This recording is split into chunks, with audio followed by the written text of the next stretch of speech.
అది అయిన తర్వాత కోడికత్తి డ్రామా చూసాం, గులకరాయి డ్రామా చూసాం.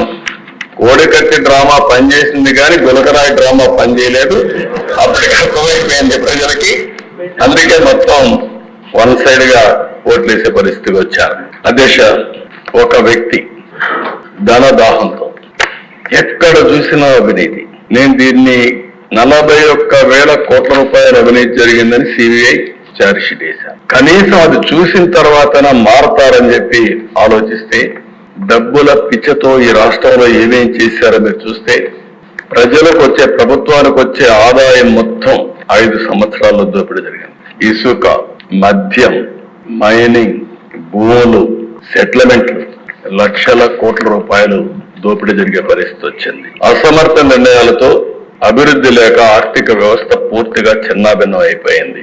2014-19 మధ్య అభివృద్ధి CAGR 13.5%. 2019 నుంచి యథేచ్ఛగా పెరిగిన విధ్వంసం వల్ల వృద్ధి రేటు బాగా పడిపోయింది. ఎప్పుడు కూడా క్యాపిటల్ ఎక్స్పెండిచర్ పెడితే దానివల్ల ప్రభుత్వ ఆస్తులు వస్తాయి, ఆదాయం పెరుగుతుంది. ఆ ఆదాయం వల్ల సంక్షేమ కార్యక్రమాలు చేస్తాం.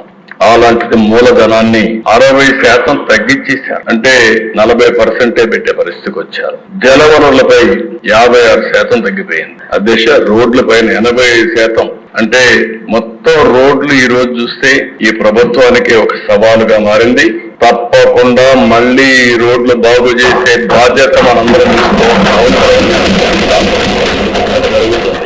అదే వారికి అధ్యక్ష, రెవెన్యూ సమ్మిళిత వార్షిక వృద్ధి రేటు 12.8% నుంచి 8.1% తగ్గిపోయింది. మూలధన వృద్ధి, వ్యయం వృద్ధి 26.4 నుంచి, అంటే క్యాపిటల్ ఎక్స్పెండిచర్ 3.4% తగ్గిపోయింది. 1% ఎక్కువ ఉండేవాళ్ళందరూ గుర్తుపెట్టుకోవాలి. 1% గ్రోత్ రేట్ 15,000 కోట్ల రూపాయలు ప్రభుత్వానికి ఆదాయం వస్తుంది. ఈరోజు 10% గ్రోత్ రేట్ ఉంటే దాన్ని 15% చేస్తే 5% అయితే 75,000 కోట్ల రూపాయలు ప్రభుత్వానికి ఆదాయం వచ్చే పరిస్థితి వస్తుంది. అలాంటిది పెద్ద ఎత్తున అభివృద్ధి తగ్గిపోయే పరిస్థితి వచ్చింది. ఇంకో పక్కన అధ్యక్ష, ఈరోజు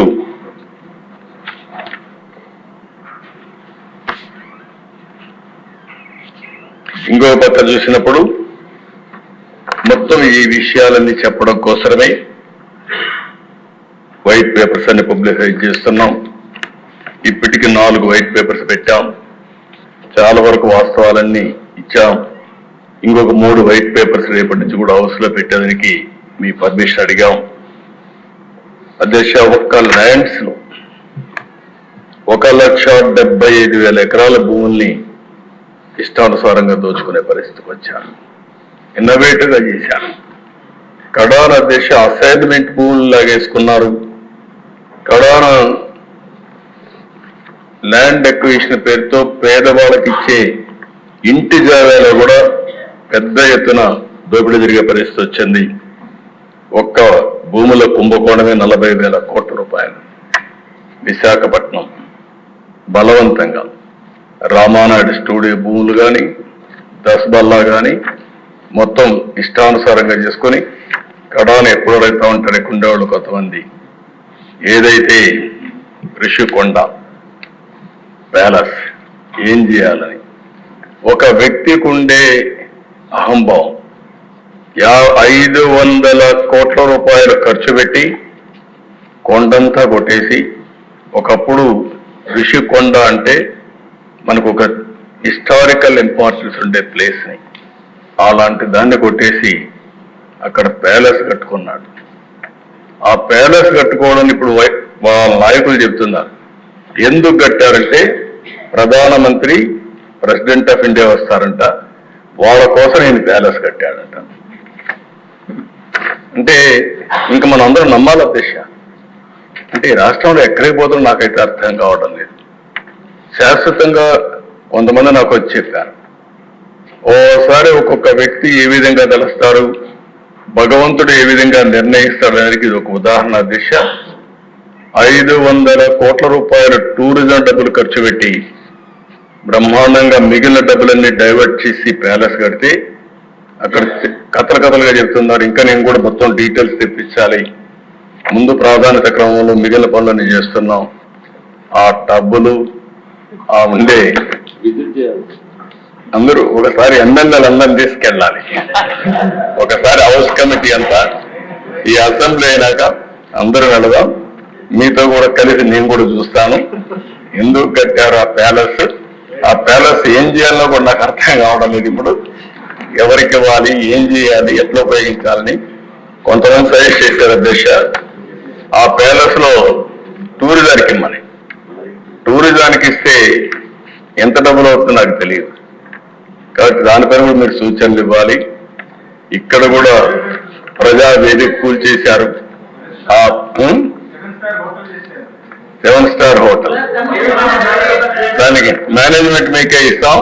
ఆ వడ్డైన వసూలు చేసి మాకు ఇవ్వండి. ప్రజాధనం అది ఎంత డబ్బులు వస్తుందో చూసుకుంటే ఒక 7 స్టార్ 9 స్టార్ హోటల్ కూడా ఏం పనిచేయవు అక్కడ.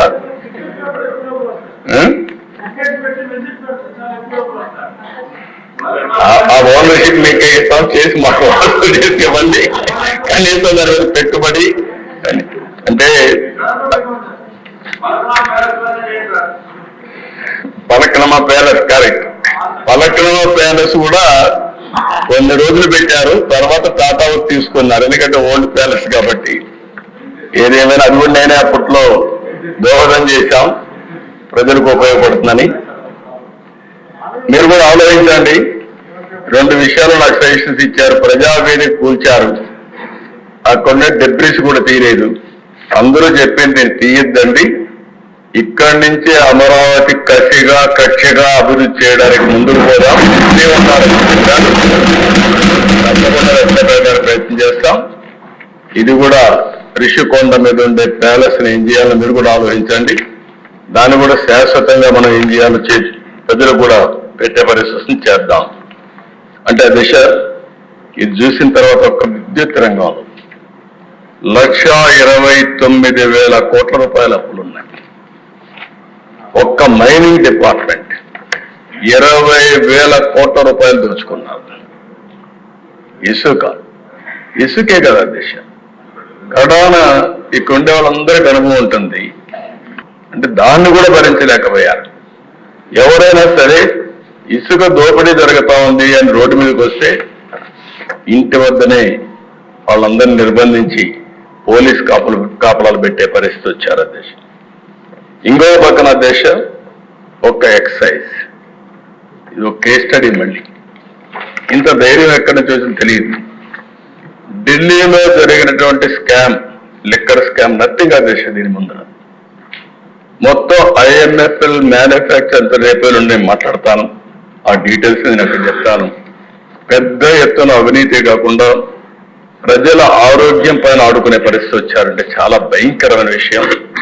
ఇది ఒక విధంగా చెప్పాలని క్షమించరాని నేరం. దాన్ని ఆ విషయాన్ని మళ్ళీ మాట్లాడతాను అధ్యక్ష. ఇప్పుడే విష్ణుకుమార్ రాజు గారు అందరూ మాట్లాడుతున్నారు.